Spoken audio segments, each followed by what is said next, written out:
Hello everyone, welcome back to our channel Commerce Adhyapika. Now we'll be starting with the most difficult topic of planning chapter, जो कि बहुत complicated लगता है students को because इनके बीच में बहुत ही minute सा difference है और उस difference को समझ पाना थोड़ा सा tough है. बट हम इन सब डिफरेंसेस को ईजीली डिकोड करने की कोशिश करेंगे एंड फिर अपनी केस स्टडीज़ के ऊपर जंप करेंगे जो कि सॉल्व करनी और भी आसान हो जाएंगी. सबसे पहली चीज़ जिससे हमें स्टार्ट करना है वो ये समझना है कि स्टैंडिंग प्लान्स और सिंगल यूज़ प्लान्स क्या होते हैं. नाम से ही पता चल रहा है, सिंगल यूज़ प्लान एक ऐसा प्लान जब ऑब्जेक्टिव अचीव हो जाता है तो वो प्लान सीज टू एग्जिस्ट, मतलब वो ख़त्म हो जाता है वहीं पर जैसे ही ऑब्जेक्टिव अचीव होता है. मतलब कोई ऐसा प्लान जो किसी पर्टिकुलर नीड को पूरा करने के लिए बनाया जाता है उसको हम लोग सिंगल यूज़ प्लान कहते हैं. एग्जाम्पल लेते हैं इसका, जैसे कि आपको पता है कि हर साल 1 फरवरी को हमारा बजट रिलीज़ होता है, राइट. हमारे फाइनेंस मिनिस्टर उस बजट को पार्लियामेंट में प्रेजेंट करते हैं. वो एक ऐसा प्लान होता है जो सिर्फ 1 साल के लिए बनाया जाता है. वो एक सिंगल यूज़ प्लान होता है. जैसे ही वो ख़त्म हो जाता है it cease to exist. Okay, हर साल नया प्लान लाया जाता है. वैसे ही सपोज गवर्नमेंट को एक ब्रिज कंस्ट्रक्ट करना है तो उसके लिए जो भी प्लान बनाया जाएगा वो वहीं पर सीज हो जाएगा जैसे ही वो ब्रिज बन जाएगा, राइट. ये स्पेलिंग है CEASE. सीज का मतलब होता है स्टॉप. तो ये प्लान वैसे ही सीज हो जाएगा जैसे ही ऑब्जेक्टिव अचीव हो जाएगा. ओके, वेयरएज एक स्टैंडिंग प्लान एक ऐसा प्लान होता है जो कि बहुत ही लंबे टाइम के लिए रिपीटेड यूज़ के लिए चलता ही रहता है. मतलब once this plan is made, it is repeated for years and years whenever the situation comes again. इसका एक एग्जाम्पल लो. सपोज हमारी जो नेशनल एजुकेशन पॉलिसी है तो वो नेशनल एजुकेशन पॉलिसी के अंदर वो पॉलिसी बहुत ही सालों से चलती आ रही है, राइट. मतलब वो ब्रिटिश गवर्नमेंट के टाइम से चल रही है. दो मैं ये नहीं कहूँगी कि उसके अंदर रिविजन्स नहीं करी गई हैं. ऑब्वियसली अगर कोई प्लान बहुत ही पुराने टाइम का बना हुआ है और एनवायरनमेंट के चेंजेस के अगेंस्ट उसको रिवाइज करना पड़ता है तो it doesn't make it a single use plan. It is still a standing plan because वो बहुत ही टाइम पहले बना दिया गया था और वो रिपीटेडली यूज़ में आ रहा है. ओके, सपोज एक और example low, admission policy of a school. Suppose एक स्कूल ने अपने एडमिशन का प्लान बनाया था कि हर बच्चा जो भी एडमिट होना चाहेगा स्कूल के अंदर वो इस तरीके से होगा. इसके अंदर जो एडमिशन पॉलिसी थी या प्लान था वो बहुत ही पुराने टाइम पे बन चुका है जब स्कूल इस्टेब्लिश हुआ होगा. अब वो प्लान हर बार हर साल यूज़ होता है. मे बी उसके अंदर कुछ रिविजन्स करनी पड़े but that doesn't make it a single use plan. Single use plan cease to exist as soon as the objective is achieved, whereas a standing plan repeated use के लिए use किया जाता है and it is used over and over again.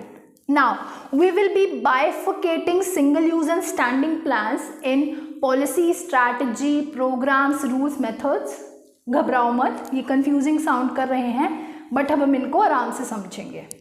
Now students, जो सबसे पहला पूनम गांधी ने plan दिया हुआ है वो ऑब्जेक्टिव दिया हुआ है और ऑब्जेक्टिव के ब्रैकेट में लिखा हुआ है neither a standing plan nor a single use plan.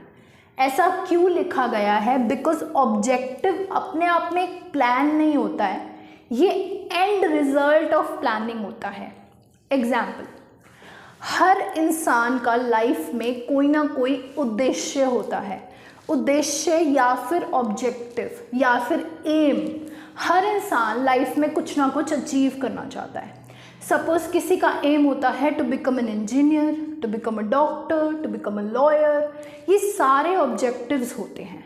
वैसे ही हर ऑर्गेनाइजेशन का भी अपना एक ऑब्जेक्टिव होता है. Okay, now it is not a plan, it is the end result of planning. मतलब सपोज मैं अपनी क्लास में टॉप करना चाहती हूँ, तो मेरा ऑब्जेक्टिव है to become a topper. But मैं जब प्लानिंग करूँगी कि मुझे किस तरीके से टॉप करना है, तो वो प्लान होगा, वेयर एज उसका एंड रिजल्ट होगा that I want to become a topper, right. Now book में मेंशन की गई एक चीज़ है कि ऑब्जेक्टिव हमेशा स्मार्ट होता है। सबसे बड़ा क्वेश्चन जो स्टूडेंट्स को होता है वो ये होता है कि गोल और ऑब्जेक्टिव में क्या फ़र्क है, बिकॉज गोल भी तो एम होता है और ऑब्जेक्टिव भी तो एम होता है, इनके बीच में एक थिन डिफरेंस होता है। गोल का मतलब होता है जब मैं बहुत ही ब्रॉडली कहती हूँ, मतलब अगर मैं ये कहती हूँ I want to increase the sales, बस मैंने इसके अलावा कुछ नहीं बताया कि कितने से बढ़ानी है, कैसे बढ़ानी है, कुछ भी नहीं बताया, मैंने सिर्फ जर्नली एक स्टेटमेंट दी I want to increase the sale. So goal is that broad general guideline, whereas objective is जब मैं उसके अंदर न्यूमेरिकल वैल्यूज दे देती हूँ या फिर इसको प्रॉपरली स्पेसिफिकली डिफाइन कर देती हूँ, तो वो ऑब्जेक्टिव में कन्वर्ट हो जाता है। सो अब हम समझते हैं कि स्मार्ट ऑब्जेक्टिव क्या होता है।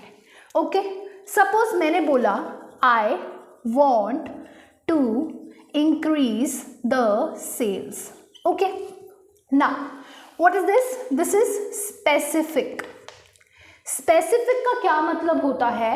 जब मैं ये लिख देती हूँ I want to increase the online sales, मतलब मैंने यहाँ पर स्पेसिफिकली डिफाइन कर दिया कि मैंने गोल तो बोला था कि मुझे सेल्स बढ़ानी है, बट मैंने उसको स्पेसिफाई कर दिया कि मुझे सिर्फ ऑनलाइन सेल्स बढ़ानी है, मतलब मैं अपनी सारी की सारी अटेंशन ऑनलाइन सेल्स को बढ़ाने पे लगा दूंगी।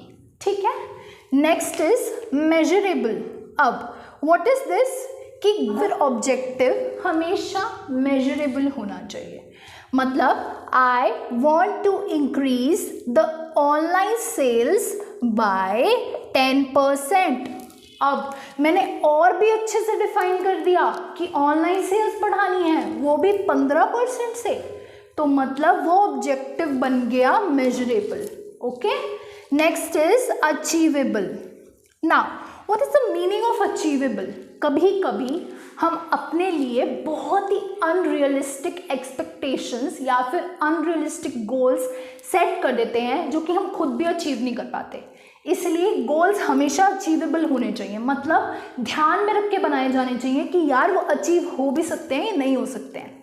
तो मैं क्या लिखूंगी? I want to increase sales, online sales by 10% bye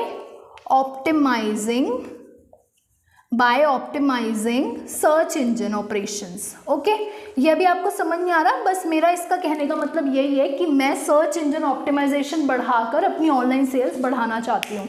वो अचीवेबल है, आसानी से हो सकता है, अगर कोई भी डेटा इंजीनियर है या फिर कोई भी डिजिटल प्लेटफॉर्म्स को हैंडल करना जानता है वो कर सकता है, ये it is achievable. Yes, next is relevant. What is the meaning of relevant? Relevant का मतलब होता है कि जो ऑब्जेक्टिव है वो आपके पूरी ऑर्गेनाइजेशन के गोल से मेल खाना चाहिए, बहुत ही ज़्यादा अलाइंड होना चाहिए।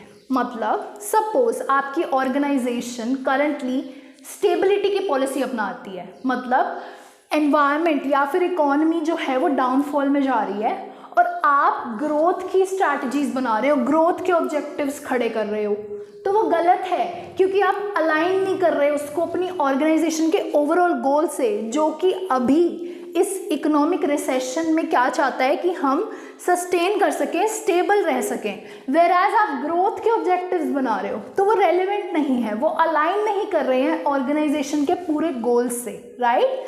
सो ये रेलेवेंट होने चाहिए। And next is time bound. अगर मैं बोल देती हूँ कि मुझे ये 6 मंथ्स में अचीव करना है तो मतलब मैंने इसको टाइम बाउंड कर दिया। ओके, चलो स्टूडेंट्स, अब हम स्ट्रैटेजी और पॉलिसी के बीच में डिफरेंस समझने की कोशिश करते हैं। इसके बीच में मोस्टली लोगों को टफ लगता है डिफरेंस समझना, बट हम इसको आसानी से समझते हैं। सपोज स्ट्रैटेजी का मतलब होता है एक कॉम्प्रिहेंसिव प्लान जो कि मुझे हेल्प करता है मेरे ऑब्जेक्टिव्स को अचीव करने में। स्ट्रैटेजी के अंदर आज ये चीज़ याद कर लो, या फिर आप लोग अगर मास्टर्स करते हो उसमें भी आपको ये 3 स्टेप्स याद करने पड़ेंगे कि कोई भी स्ट्रैटेजी जब हम बनाते हैं तो सबसे पहला हम लॉन्ग टर्म के ऑब्जेक्टिव्स को डिफाइन करते हैं।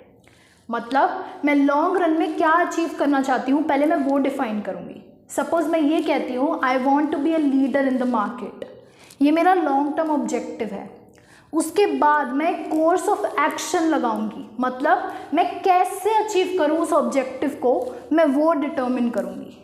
क्या मैं कॉस्ट लीडरशिप करना चाहती हूँ, या फिर मैं किसी पर्टिकुलर ग्रुप के ऊपर फोकस करना चाहती हूँ, या उनकी नीश मार्केट में जाना चाहती हूँ, या फिर मैं क्वालिटी में लीडरशिप दिखाना चाहती हूँ जैसे कि एप्पल, वो मेरा अडॉप्ट करना है कोर्स ऑफ एक्शन।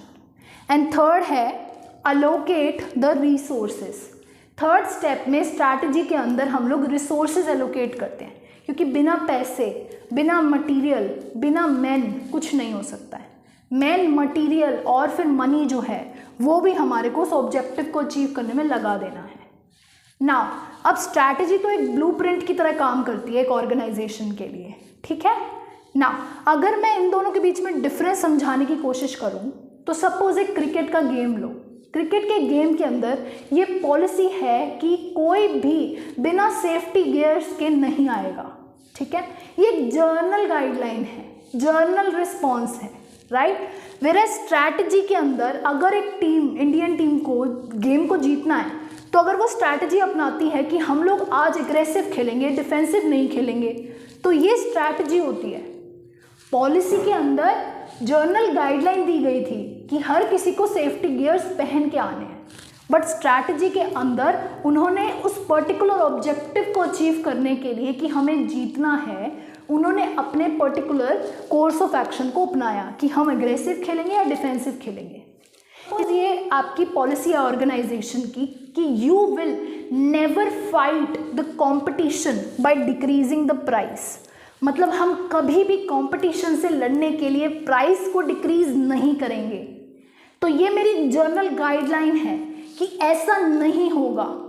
अब कैसे फाइट करेगा कंपटीशन से, वो स्ट्रैटेजी बताएगी। मतलब टॉप लेवल इस चीज़ को ध्यान में रखते हुए कि यार ये ऑप्शन तो नहीं है, ये पॉलिसी कहती है कि हम ऐसा नहीं कर सकते, तो हम स्ट्रैटेजी अपना लेते हैं कि चलो कंपटीशन से लड़ने के लिए हम लोग डिस्काउंट दे देते हैं, ठीक है। मतलब कि सेल्स प्रमोशन कर देते हैं, साथ में कोई फ्री चीज़ दे देते हैं, तो हमारा प्रोडक्ट अच्छे से बिक जाएगा। मतलब स्ट्रैटेजी के अंदर मैंने कुछ और स्टेप्स अपनाए ताकि मैं अपने ऑब्जेक्टिव को अचीव कर पाऊँ। तो ये स्टेटमेंट इन दोनों के बीच का डिफरेंस बताती है कि now policy guides the managers to implement the strategy. मतलब एक ऑर्गेनाइजेशन की पॉलिसी को ध्यान में रखते हुए एक स्ट्रैटेजी को फॉर्म किया जाता है। ओके, सपोज एक और एग्जांपल लेते हैं। अगर एक स्कूल की पॉलिसी है कि there will be no running in the hallway, मतलब कोई भी कॉरिडोर में भागेगा नहीं, ये स्ट्रैटेजी नहीं है, ये पॉलिसी है, ये जर्नल गाइडलाइन है जो स्कूल वाले देते हैं, ठीक है। वेराज वो एक स्ट्रैटेजी अपनाते हैं कि अगर कोई भागता हुआ दिखा तो हम उसके ऊपर फाइन लगा देंगे। तो स्ट्रैटेजी में हम ऑब्जेक्टिव को अचीव करने की कोशिश करते हैं, पॉलिसी में हम सिर्फ जर्नल गाइडलाइंस देते हैं कि अगर ऐसी सिचुएशन आ जाती है तो क्या करना है। सपोज एक और पॉलिसी लो, नो क्रेडिट पॉलिसी। मतलब एक फर्म ये बोल देती है कि कुछ हो जाए आप क्रेडिट सेल्स नहीं करोगे, ये हमारी पॉलिसी है। नाउ अगर हमारी ऑर्गेनाइजेशन हमारी सेल्स बढ़ाना चाहती है तो उनके पास ये ऑप्शन कट डाउन हो जाता है कि क्रेडिट सेल्स तो हम कर ही नहीं सकते, तो वो कोई और स्ट्रैटेजी बनाएंगे, कोई और तरीका ढूंढेंगे उस चीज़ को अचीव करने का। तो स्ट्रैटेजी एक ब्लूप्रिंट बन जाता है ऑर्गेनाइजेशन के लिए कि भाई तुम इस तरीके से अचीव करो, तो ये टॉप लेवल बनाता है। ओके, वेराज पॉलिसी जो होती है वो जर्नल रिस्पॉन्स होते हैं, जर्नल गाइडलाइंस होते हैं कि no credit policy, no running in the hallway, या फिर you will not decrease the price to fight the competition. So ये सारे जो है वो जर्नल गाइडलाइंस हैं, ठीक है। एक जो टॉपिक है वो बहुत इम्पॉर्टेंट है कि जो टॉप लेवल स्ट्रैटेजी बनाती है वो दो तरीके से बनाती है। सबसे पहला वो अपना इंटरनल स्कैनिंग करती है, मतलब वो ये देखती है कि उनके पास क्या स्ट्रेंथ है, क्या वीकनेस है। वेयर एज वो एक्सटर्नल स्कैनिंग करती हैं, मतलब एनवायरनमेंट में क्या अपॉर्चुनिटीज़ हैं, क्या थ्रेट्स हैं। फॉर एग्जाम्पल, अगर पेप्सी कोका कोला से compete करना चाहती है तो उसको ध्यान में रखना होगा कि उसके कॉम्पिटिटर की स्ट्रैटेजी कैसी है। सपोज उसका कॉम्पिटिटर ये स्ट्रैटेजी अपनाता है कि वो प्राइस को रिड्यूस करता है, मतलब वो कोक जो है वो 10 रुपये की बेच रहा है। पेप्सी को भी स्ट्रैटेजी को एक्सटर्नल स्कैनिंग करके ही बनाना पड़ेगा, मतलब उसको अपने कॉम्पिटिटर्स को भी एनालाइज करना पड़ेगा कि मेरे कॉम्पिटिटर्स कैसी स्ट्रैटेजी बनाते हैं, उसी हिसाब से वो अपनी स्ट्रैटेजी बनाएगा। अगर यहाँ पर पेप्सी 50 रुपये का बेचने लग जाए तो it will not be able to sell, right, because उसने जो है वो स्ट्रैटेजी को एक्सटर्नली स्कैन नहीं किया, उसने कोका कोला को स्टडी नहीं किया। अगर ये सब कंफ्यूजिंग लगता है तो प्लीज़ स्ट्रैटेजी और पॉलिसी में डिफरेंस समझने के लिए सिर्फ ये याद रखना कि ये गाइड करती है मैनेजर्स को स्ट्रैटेजी को इम्प्लीमेंट करने में। ये जर्नल गाइडलाइंस होती हैं कि कोई क्रेडिट सेल नहीं करेगा, तो स्ट्रैटेजी बताएगी हम करें क्या, मतलब एक्चुअली में हम क्या करें कि हमारा ऑब्जेक्टिव अचीव हो जाए। वो टॉप लेवल बैठकर बनाएगा कि हम इस तरीके से अचीव करेंगे, ठीक है, एक तरीके से गेम प्लान कि क्रिकेट में हम एग्रेसिव खेलेंगे, ये हमारी स्ट्रैटेजी है। ओके स्टूडेंट्स, जो नेक्स्ट टाइप के प्लान्स हैं ये भी थोड़े से कंफ्यूजिंग लगते हैं, जो कि है प्रोसीजर और मेथड। नाउ इन दोनों के बीच में डिफरेंस समझने के लिए सबसे पहले प्रोसीजर को देखते हैं। प्रोसीजर का मतलब होता है सीक्वेंस ऑफ स्टेप्स जो कि आपको किसी पर्टिकुलर टास्क को अचीव करने के लिए यूज़ करने होते हैं। मतलब अगर आपको सपोज़ अगर हम आपकी मदर की बात करें, उनको किचन में कुकिंग करते हुए एक पर्टिकुलर प्रोसीजर फॉलो करना पड़ता है, मतलब उनको सीक्वेंस ऑफ स्टेप्स फॉलो करने पड़ते हैं कि इसी तरीके से कुकिंग होगी। अगर कोई भी स्टेप बीच में से ख़त्म हो गया तो फिर इसका मतलब है कि ब्लंडर हो जाएगा, राइट। तो प्रोसीजर सीक्वेंस ऑफ स्टेप्स होते हैं। इससे क्या होता है, जब एक ऑर्गेनाइजेशन स्टेप्स डिफाइन कर देती है ना, तो उससे एम्प्लॉयज़ को आसानी होती है टास्क को करने में। सपोज एक एम्प्लॉय वो टास्क आज कर रहा है, वेयरएज कल कोई और एम्प्लॉय वो टास्क करने लग जाता है, तो दोनों उस टास्क को सेम तरीके से करें, इसलिए it's important to define the procedure of doing it. ठीक है, एक एग्जाम्पल लो। सपोज मुझे सप्लायर से रॉ मटेरियल्स खरीदने हैं, तो मैंने अपनी ऑर्गेनाइजेशन में प्रोसीजर डिफाइन कर दिया कि आप कैसे सेलेक्ट करोगे सप्लायर। मैंने बोला पहले सप्लायर्स की एक लिस्ट बनेगी, फिर उनसे टेंडर्स लिए जाएंगे, उसके बाद उनको इवैल्यूएट किया जाएगा और फिर उनको सेलेक्ट किया जाएगा। तो ये मैंने प्रॉपर प्रोसीजर बना दिया कि ऐसे होगा।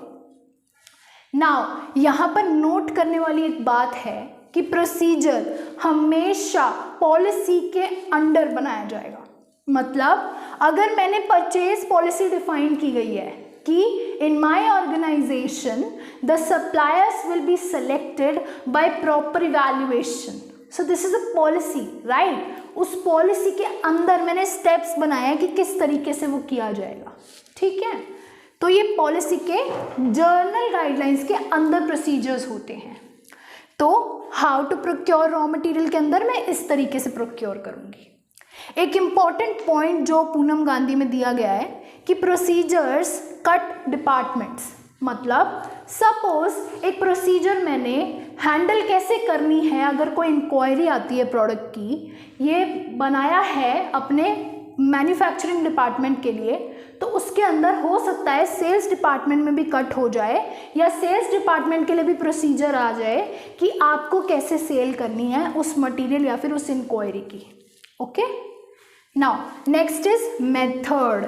नाउ मेथड के लिए हम इस तरीके से समझेंगे, सपोज इनवाइट टेंडर प्रोसीजर का एक पार्ट है, तो उसके अंदर क्या मेथड्स होंगे टेंडर्स इनवाइट करने के लिए। मतलब क्या हम कॉल करेंगे या हम ऑनलाइन टेंडर लेंगे या फिर हम ईमेल टेंडर्स लेंगे।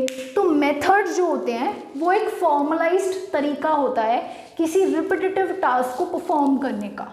मतलब प्रोसीजर के एक स्टेप के अंदर कौन सा मेथड लगाया जाएगा उसको हम लोग कहते हैं methods. Now it ensures standardisation. अगर मैंने प्रॉपरली बता रखा है कि आप इनवाइट कैसे करोगे टेंडर्स, तो that will ensure that my organisation follows the same steps every time.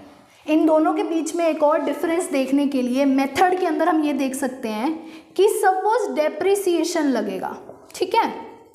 अगर हम एक स्टेप पे आते हैं जहाँ पर डेप्रिसिएशन अप्लाई करने की बात आती है, तो वो डेप्रिसिएशन कैसे लगेगा? क्या वो स्ट्रेट लाइन मेथड से लगेगा या फिर वो रिटन डाउन वैल्यू मेथड से लगेगा? वो मेथड बताएगा। वेयरएज हो सकता है मैं एक स्टेप पे बोलूँ कि अप्लाई डेप्रिसिएशन, ठीक है, तो मतलब मैंने स्टेप के अंदर मेथड डिफाइन कर दिया कि मेरी ऑर्गेनाइजेशन कौन सा फॉलो करेगी।